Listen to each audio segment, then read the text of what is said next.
আমাদের একজন পাপাচারী মানুষ আছে, তার নাম হলো কারুন।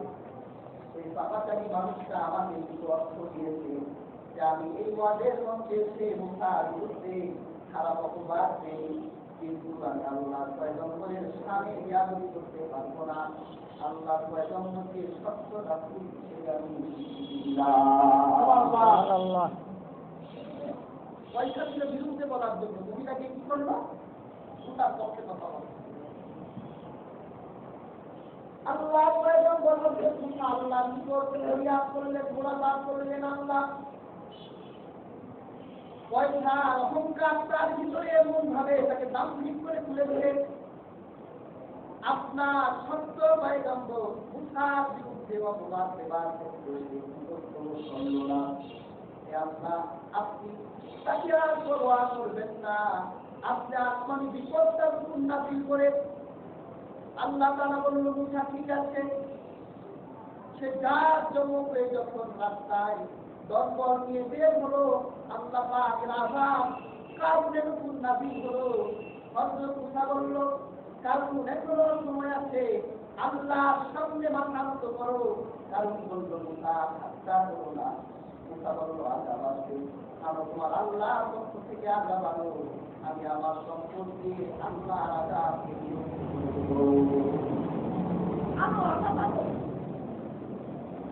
হঠাৎ করে কারণ দেখতে যে তার পায়ের কিছু অংশ মাটিতে গেড়ে গেছে।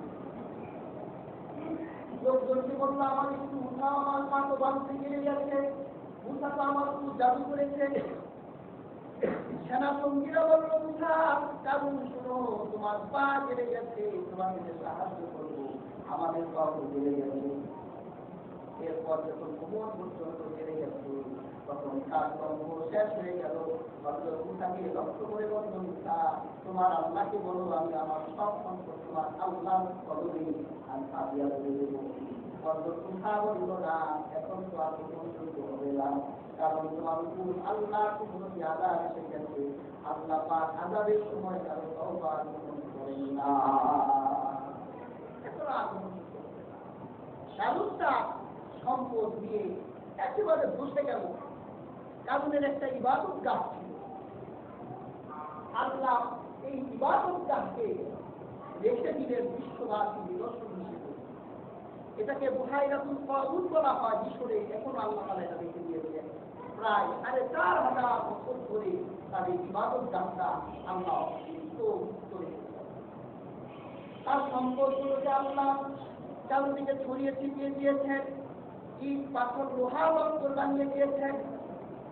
আল্লাহ পাক পৃথিবীবাসীকে বলেছেন, কুলসিরু ফিল আরদ ফাকাইফা কানা আকিবাতুল মুকাজ্জিবিন। ও পৃথিবীর মানুষেরা, তোমরা আমার এই পৃথিবী করো আর দেখো মিথ্যা লোককারীদের সাথে আমি আপনাকে মুনাফা করেছি। তোমরা যদি ফেরাউনের সেই শহরে যাও, কারুনের সেই শহরে যাও, তোমরা দেখবে এই দাম্ভিক কারণে প্রাসাদটাকে আমি আল্লাহ রেখে দিয়েছি। আর আমি আল্লাহ তাআলা বিশাল লেক, তার আবাদ এলাকায় বিশাল লেক তৈরি করে দিয়েছি।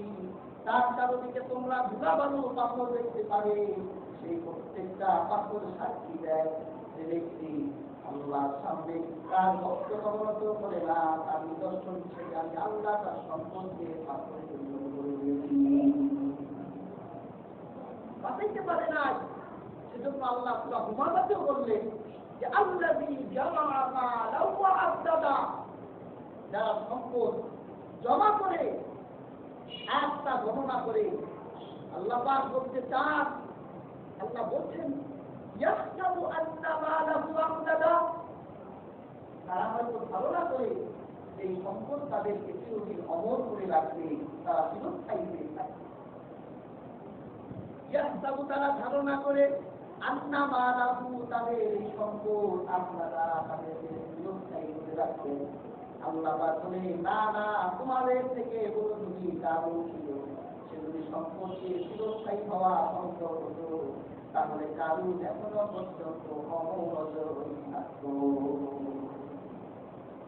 কারণের অস্তিত্ব পৃথিবীতে কেউ মুছে ফেলতে পারত না। কিন্তু কারণের পয়সা, কারণের সম্পদ কারণকে বাঁচাতে পারে নাই। অস্তিত্বহীন করে দেওয়া হয়েছে, তার সহজে আল্লাহ পাক অস্তিত্বহীন করে দিয়েছে, আযাবের এলাকায় পরিণত করে দিয়েছে। আল্লাহ পাক রহমাতাই বলেন, যেই মানুষগুলো তাদের সম্পদ দিয়ে তারা চিরজীবী হয়ে থাকতে চায়, বিপদের জন্য সম্পদ জমাবদ্ধ করে রাখতে চায়, আমার আল্লাহ পাক বলেন এই সম্পদের দাম্ভিক সম্পদ অর্থ উপার্জনকারীরা আর যারা সামনে এবং পিছনে পরনিন্দা এবং পরচর্চা মানুষের ব্যাপারে টিকাটিক করে নিয়ে বেড়ায়, আল্লাহ পাক বলেন তাদের জন্য দুর্গতি, তাদের জন্য ওয়াইল নামে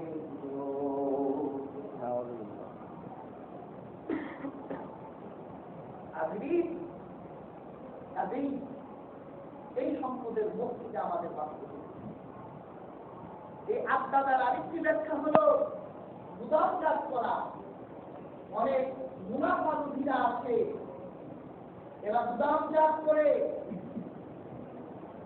মার্কেটে এরা ক্রাইসিস তৈরি করে। একটা পণ্য যদি মার্কেটে ক্রাইসিস তৈরি হয়, জনগণ তখন ক্রেতারা তখন আত্মদাস করবে যে আমার এখন পেঁয়াজ প্রয়োজন, পেঁয়াজ, তখন আমি আমার থেকে পেঁয়াজটাকে উঁচু করে রাখবো, গুদামজাত করে রাখবো। ওটা মূল্য যখন 30 টাকা থেকে 300 টাকায় পৌঁছাবে, আমি আনন্দিত হয়ে তা মার্কেটে বেড়ে গিয়ে অর্থ উপার্জন করে সম্পদের বিশাল আকাশ আসলে এইরকম গুদামজাত করুন না মুনাফালুভীরা তেলের সম্পদ তৈরি করল।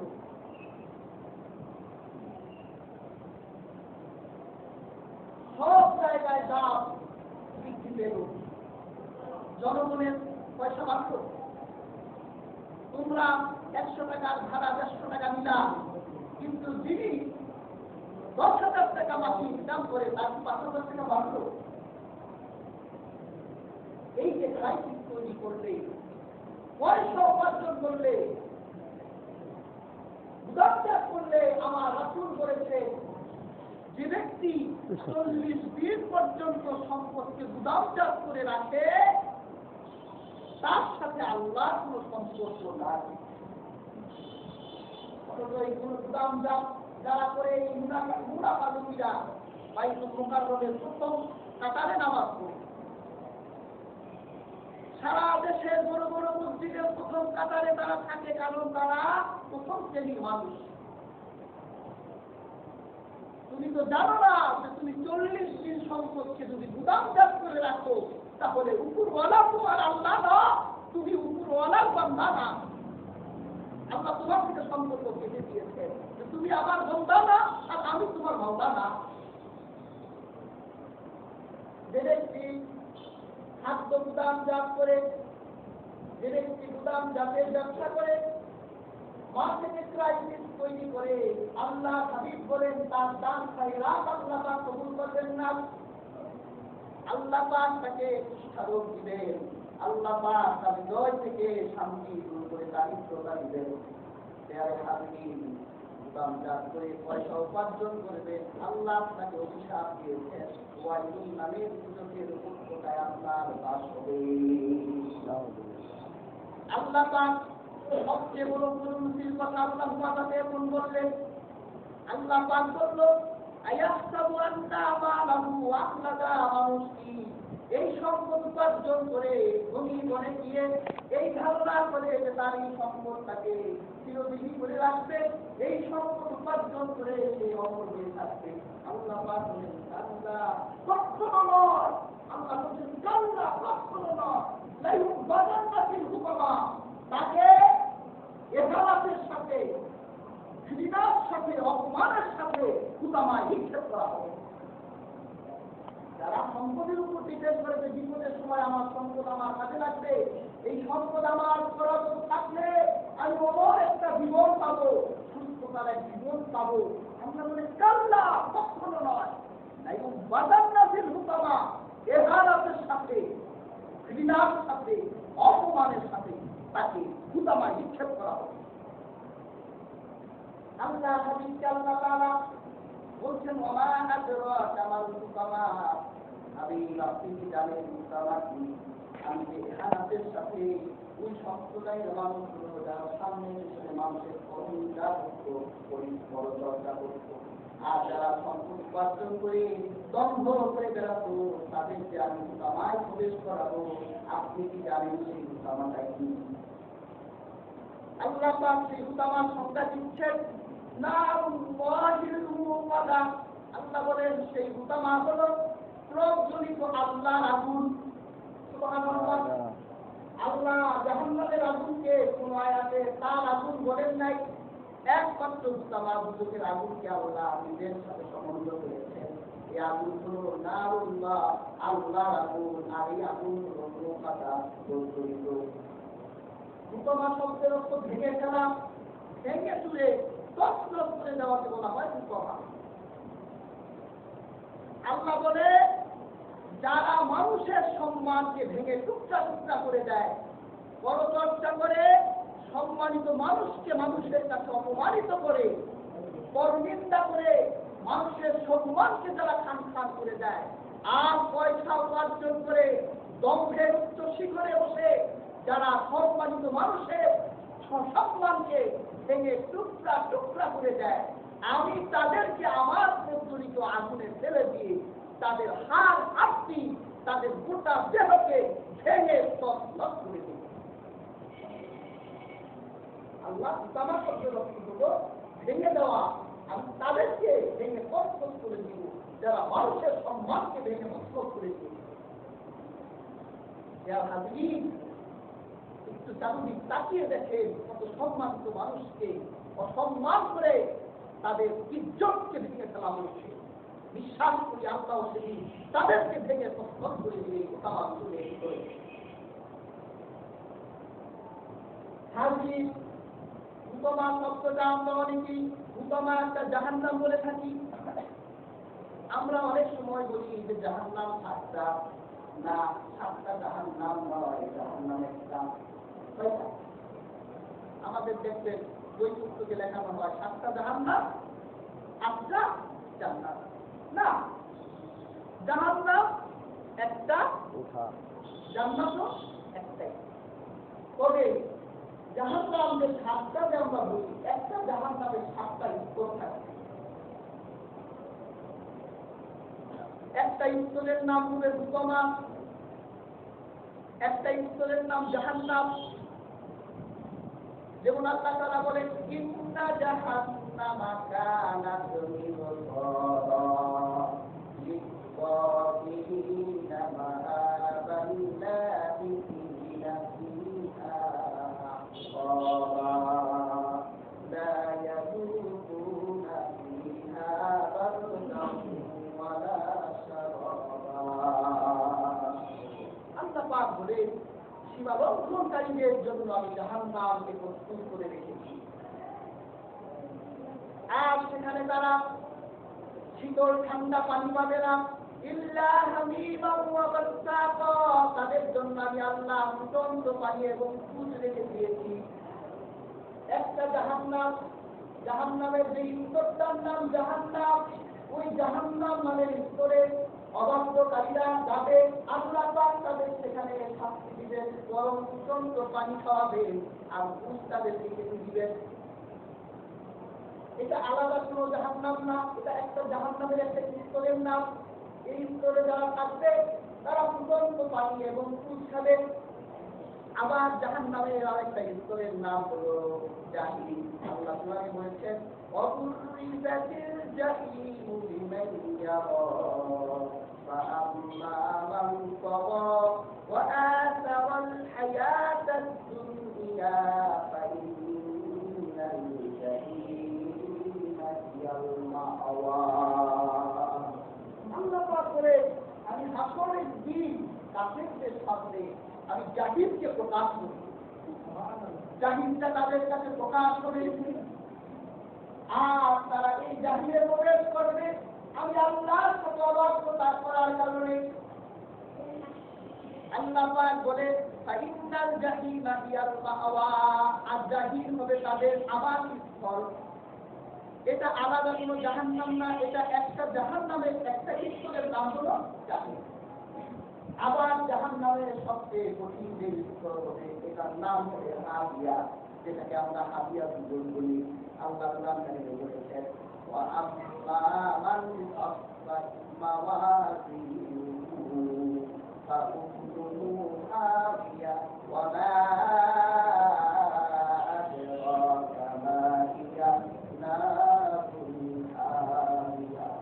আল্লাহ পাক বলে আমি হাসরের মাঠে তোমাদের নেক আর বদকে আমি ওজন করব, যাদের বদের পাল্লা নেকের পাল্লা হালকা হবে আর গুনাহের পাল্লা ভারী হবে। আল্লাহ বলে তাদের জন্য আমি আল্লাহ রেখে দিয়েছি হাবিয়া। হাবিব, আপনি জানেন হাবিয়া কি? এটা প্রচলিত আগুন, অনন্ত। এখানে আমি যারা গুনাহ বেশি করবে, গুনাহের পাল্লা ভারী হবে, নেকের পাল্লা হালকা হবে, আমি তাদের এই হাবিয়া নূর করলে অবরোধ করলে। এইভাবে আল্লাহ তাআলা ৭ জাহান্নামের ৭টা স্তরের কথা বলেছেন। দ্বিতীয় স্তরের নাম হলো উত্তমা। আজকের আলোচিত জাহান্নামের স্তর হলো উত্তমা।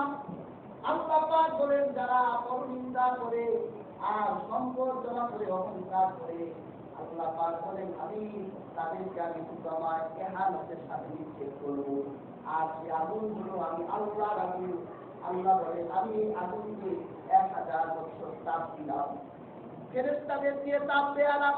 ফেরেশতারা বলল আল্লাহ আগুনের রং লাল হয়ে গেছে। পৃথিবীর আগুনের রং কেমন? লাল। আল্লাহ পাক বলল এই আগুনকে আবার তাপ দাও। আবার ১০০০ বছর তাপ দেওয়া হলো। আবার এই আগুন ১০০০ বছর তাপ দেওয়ার পরে সাদা আকার ধারণ করলো। আল্লাহ পাক বলেন ফেরেশতারা বলল আল্লাহ এবার কি হয়েছে আপনার জাহান্নাম করছো? আল্লাহ বলেন এখনো জাহান্নাম আযাবের জন্য প্রস্তুত হয় নাই। আরো ১০০০ বছর তাপ দাও। ৩০০০ বছর তাপ দেওয়া হলো। এরপরে জাহান্নামের আগুন কালো অন্ধকারে পরিণত হলো। আল্লাহ পাক বলেন হ্যাঁ এবার ঠিক আছে, জাহান্নামের আগুন হবে অন্ধকার আগুন। আল্লাহ পাক বলেন যারা তোমায় প্রবেশ করবে নারুন মুকাদা, এটা প্রজ্বলিত আগুন। এই আগুন কখনো নিভে যাবে না। এই আগুন শুধু জ্বলতেই থাকবে, জ্বলতেই থাকবে। আর এই দ্বিতীয় স্তরের মুকামার ভিতর যারা প্রবেশ করবে, আল্লাহ বলেন ইন্নাহা আলাইহিম মুসাদা। আল্লাহ পাক বলেন নারুল্লাহিল মুকাদা আল্লাতী তাত্তালিউ আলাল আফিদা। তোমরা কি জানো আমার এই আগুন কত ভয়ঙ্কর? আমার এই আগুন তোমাদের আফিদা, তোমাদের হৃদয় পর্যন্ত ঢুকে হানা করবে। হাতের একটা আঙুলে যদি আগুন লেগে যায়, সে আগুনের যন্ত্রণায় তো ছটফট করতে হয়। আর যখন জাহান্নামের উত্তমা আগুনের ভিতরে ফেলে দেওয়া হবে, আল্লাহ পাক বলেন এত বিষাক্ত আগুন, যে আগুনের দহন শক্তি এত উচ্চ হবে, যে আগুন তোমাদের আফ্রিকা, তোমাদের কলব পর্যন্ত আগুন খানা দিবে। আগুনের যন্ত্রণায় ছটফট করতে থাকবে, চিৎকার করতে থাকবে। কিন্তু জাহান্নামের ফেরেশতাদের ভিতর কোনো দয়া হবে না।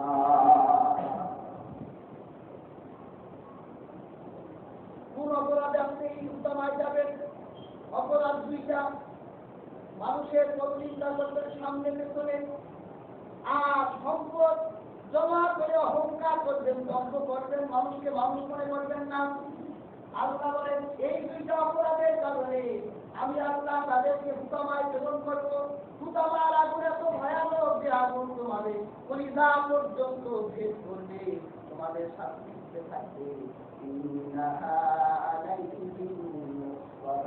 আর সাথে সাথে আগুন তোমাদের স্মরণ করে দেবে, যাতে তোমরা চিৎকার করলে পাশ থেকে সাহায্য করার মতো কেউ না থাকে। যারা চিরজীবনের জন্য জাহান্নামী হয়ে যাবে, আব্দুল্লাহ বিন আব্বাস রাদিয়াল্লাহু আনহু তার তাফসীর গ্রন্থে লিখেছেন যে তাকে জাহান্নামে ফেলে দেওয়ার পর তাকে সিন্ধুক বন্দী করা হবে। এরপর তাকে সেখানে সিন্ধুকের ভিতরে রেখে দিয়ে তাকে আযাব দেওয়া হবে। সে তো দূরের কথা, সেই সিন্ধুকের ভিতরে থাকা আগুনটাও পালাতে পারবে না। আল্লাহ পাক বলেন নির্ধারিত স্তম্ভ সমূহে তাদেরকে বেঁধে দেওয়া হবে। এই জাহান্নামীদেরকে স্তম্ভের সমস্ত বেঁধে দেওয়া হবে। আব্দুল্লাহ বিন আব্বাস বলেছেন, জাহান্নামীদের গলায় জিঞ্জির পরিয়ে দেওয়া হবে, যেভাবে কুকুরকে জিঞ্জির পরিয়ে দেওয়া হয়। কুকুরের গলায় আমরা জিঞ্জির দেই সম্মানের জন্য না অপমানের জন্য? তুই আমার বালক, আমি যা অনুমতি তাই করবি। আল্লাহ পাক কাল হাসর ময়দানে পরনিন্দাকারী, পরচর্চাকারী, সম্পদের অহংকারী দাম্ভিককে আল্লাহ পাক হেলাত করে অপমান করে জাহান্নামের স্তম্ভ সুমনের সাথে তার গলায় জিঞ্জির পরিয়ে দিয়ে আল্লাহ পাক তাকে শাস্তি দিলেন। জাহান্নামের এই শাস্তিটার কলব পর্যন্ত পৌঁছে যাবে, সেদিন সাহায্যকারী কাউকে পাওয়া যাবে না। জ্ঞান হাজির সূরা মুহাজ্জার থেকে আমরা শিখতে পারলাম, পরনিন্দা করা যাবে না, সম্পদের আমরা অহংকারী দাম্ভিক হব না। আল্লাহ পাক তাকে সম্পদ দান করেছে, ওই ব্যক্তি হলো উপস্থিত করি যে পৃথিবীতে করি, যে আখিরাতে করি, যে দুনিয়ায় তুমি যে আখিরাতে করি, তার থেকে সকল মানব পৃথিবী বসে আসতে পারে না। হযরত উসমান এই পৃথিবীতে ধনী ছিলেন না, কিন্তু হযরত উসমানের ভিতরে কি দ্বন্দ্ব ছিল, তিনি কি দ্বন্দ্বের অভাবে কাউকে একটা শাস্তি দিতেন, কাউকে অন্যান্য ভাষায় গালি দিয়েছেন। একটা ভিক্ষুক উসমানের কাছে 70 বার আসলো, 70 বার চাইল, 70 বার সে চলে গেল, আবার আসলো। আপনার কাছে 3 বার চাইলে তো থাকতে পারে। উসমানের কাছে 70 বার এসেছে, অবশেষে হযরত উসমান 70তম বারে তিনি এই লোকটাকে 70টি উট বহন করে তাকে হত্যা করে দিয়েছেন।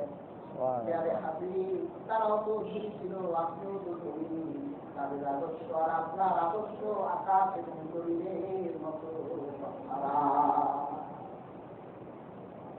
কাজেই সম্পদ নিয়ে দ্বন্দ্ব করার দরকার নাই। কোন সম্পদ?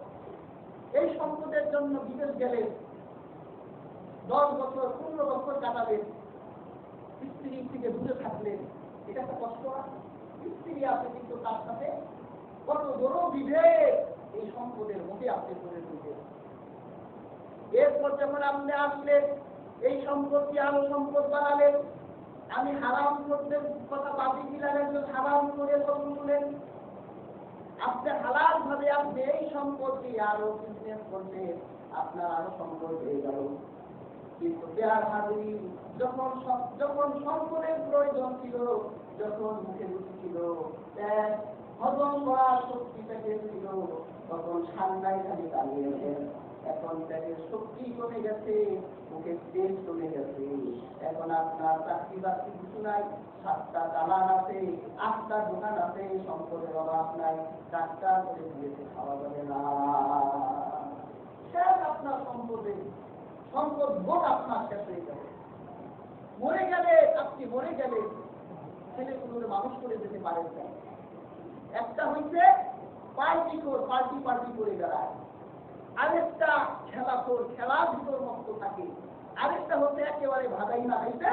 এগুলো রেখে আপনি মরে গেলে আপনাকে কবরে যাওয়ার আগে ওরা সিদ্ধান্ত নেয় কে কোনটা দিবে। আপনি তখন যদি আল্লাহ অনুভূত উঠে গিয়ে সন্তানগুলোর কানের গোড়ায় আপনি শাস্তি দিতে, কবের জন্য সম্পদ রেখে গেলাম, এই জন্য রেখে গেলাম, আমাদের কবরও নামাইতে দিবি না, এখনই ভাগ বাটোয়ারা শুরু করতো, খুনাখুনি করতো। কিছুদিন আগে পত্রিকায় দেখলাম 3 দিন পর্যন্ত বাবার লাশ জানাজা দিতে যায় না ছেলেরা, সম্পদের পর্যন্ত না হবে। এদের জন্য আপনি সম্পদ রেখে গেলেন, বড় দালাল রেখে গেলেন, কবরে শুয়ে রইলেন। সন্তানরা নেশা খেলো, মদ খেলো, গুনাহ হলো, আপনার কবরে গেল। অন্যায় করলো এই সম্পদ দিয়ে, আপনার কবরে গেল। এই জন্য তারা দুনিয়ায় দালাল করার সাথে সাথে তারা আখিরাতে দালাল করত। পয়সা তো কামান, মাস শেষে 20,000 টাকা কামান, 1,000 টাকা আল্লাহর জন্য আপনি সরকার করে রাখবেন যে আমার হাতে 20,000 টাকা মাস শেষে আসছে, আমি 1,000 টাকা আমার আখিরাতের ব্যাংকে আমি জমা করে দিলাম। মসজিদে দেন, মাদ্রাসায় দেন, গরিব মুসলিমের হাতে দেন, রাস্তাঘাট নির্মাণে দেন, যেখানে প্রয়োজন হয় সেখানে দিয়ে দেন। উপার্জনের একটা অংশ দেন না আল্লাহ রাখে, এটা আপনি আখিরাতে পাবেন। এখানে বিল্ডিং দেখে ওখানে গিয়ে দেখবেন আপনার জন্য আরেকটা বিল্ডিং তৈরি হয়ে আছে। ওখানে আপনি ইঞ্জিনিয়ার পাঠান নাই, ওখানে আপনার ইঞ্জিনিয়ার আল্লাহ নিয়োগ দিয়ে রেখেছে যে আমার বন্ধা পাঠাবে, আপনি দালান তৈরি করতে থাকছি, ওর দালানটা পরিপূর্ণ করতে থাক। এরপর ও যখন আখিরাতে আসবে, আমি ওর এই দালান থেকে আরো 700 গুণ বানিয়ে দিব, 70 গুণ বানিয়ে দিব। একটা দালান দেখবে না, ওই সে 700 দালান দেখবে। আল্লাহ আমি তো এত দালান করি নাই, আল্লাহ বলছে একটা করছি যে আমি খুশি হয়ে 70 দালান দিলাম। টাকা বন্ধ করবেন না, অনেক টাকার দাম কিন্তু পৃথিবী থেকে চলে গেছে। পরচর্চা করবেন না, আপনার থেকে বড় বড় পরচর্চাকারী পৃথিবী থেকে চলে গেছে, অস্তিত্বহীন হয়ে গেছে। পৃথিবীর অনুপরমাণু বালুকা রাখি এবং আপনি সাত সমুদ্রে দিতে গেল, আপনি অস্তিত্ব করতে পারেন না। তোমাদের থেকে আল্লাহ তারা আমাদেরকে শিক্ষা গ্রহণ করা অধিকার করুন, যারা সুন্দর করেছেন।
আমাদের ঘরের দুয়ারের সামনে যখন তারা আমাদের চোখের সামনে হাতে একটা হাত এসে দেয়, আমাদের সাথে যখন ভিক্ষা চায় তাদের একটা হাত থেকে আমাদের আমরা বিদ্যুৎ দেখে খালি হাতে ফিরাই না, কম হলেও আপনার নামের দোহাই দিয়ে তাদেরকে দিয়ে দেয়। আমরা দুনিয়ার ভিত্তিতে মতো কিছু নয়, আমরা আমাদের ইতিহাস আপনার স্বামী দরবারে পেতে দিয়েছি। দয়াল মাওলা কি উদ্দেশ্যে আপনার কেবল তোমার কাছে আমাদের আজকে আপনি ভালোভাবে জানে। দয়া করে মনের আজগুলোকে মঞ্জুর করে দেয়, খাস করে জীবনের গুণাগুলোকে মাফ করে দেয়। আল্লাহ গুণাহে আমরা দিয়ে গিয়েছি, গুণাহের কথা স্মরণ করে রাজাদের কথা স্মরণ করতে পারি না। দয়াল মাওলা আমরা আমাদের গুণাহের থেকে আপনার দয়াকে প্রবল মনে করি। আল্লাহ আপনি আমাদের প্রত্যেককে আল্লাহ আপনার রহমত দয়া বর্ষণ করে পবিত্র করে দেন, গুনাহগুলোকে মাফ করে দেন। আল্লাহ গুনাহগুলোকে জীবন করার তৌফিক দিয়ে দেন। আল্লাহ আপনার অনেক বান্দায় হাত তুলেছে, অনেক বাবা মা হারা সন্তানেরা হাত তুলেছে। আল্লাহ যার বাবা মা নাই, বাবা মার দুঃখ সেই দুঃখে, বাবা মা ছোটবেলায় সন্তানের প্রতি দরদ ছিল, সন্তানের ভালো মধ্যে তারা খুব চেষ্টা করত সন্তানকে। আল্লাহ গরমের সময় হাওয়ার ব্যবস্থা করে দিচ্ছে, শীতের সময় জাতিমের ব্যবস্থা করে দিচ্ছে। আল্লাহ আজকে পিতা মাতার জগতে পড়ে আছে, সন্তানের যাদের কিনা পয়সা আছে সকলে দেওয়ার অধিকার না, যাদের বাবা মা হারামের ব্যবস্থা আপনার কুদরতের হাতে তুলে দেন। কবরের আযাবগুলো মাফ করে দেন। কবরগুলোকে জান্নাতের টুকরা হিসেবে কবুল মঞ্জুর করে দেন। আল্লাহ বিরুদ্ধে সেহাব পৃথিবী আপনার সরকার তার খালাদের কাজ উপলক্ষে দোয়া দিয়েছেন। আরেকজন শিশু বাচ্চার জন্য দোয়া দিয়েছেন। আপনার আরেক বান্দা আল্লাহ পিতা আল্লাহ তার পিতা ইন্তেকাল করে দোয়া দিয়েছেন। আল্লাহ আপনার আরেক বান্দা মোহাম্মদ মুআজ্জির জিয়ার জন্য দোয়া দেওয়া হয়েছে। যারা আল্লাহ দোয়া দিয়েছেন তাদের প্রত্যেকের নেক বাসনাকে কবুল মঞ্জুর করে দেন। আপনার বান্দা গুলোকে আল্লাহ ক্ষমার ফয়সালা করে দেন। আল্লাহ কিয়ামতের দিন রাসূল করিম সাল্লাল্লাহু আলাইহি ওয়াসাল্লামের উম্মতের মহামর্যাদায় অভিষিক্ত করে দাও। আল্লাহ আমাদের প্রত্যেককে হালাল কামাই করার তৌফিক দেন।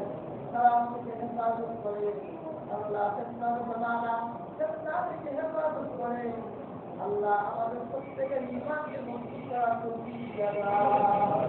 আল্লাহ প্রত্যেকের বাধা মুসিবত থেকে হেফাজত করো। আল্লাহ আমার আম্মা যারা অসুস্থ আছে সেটাই দুনিয়া দান করো। اللهم إنا نسألك الجنة ونعوذ بك من النار.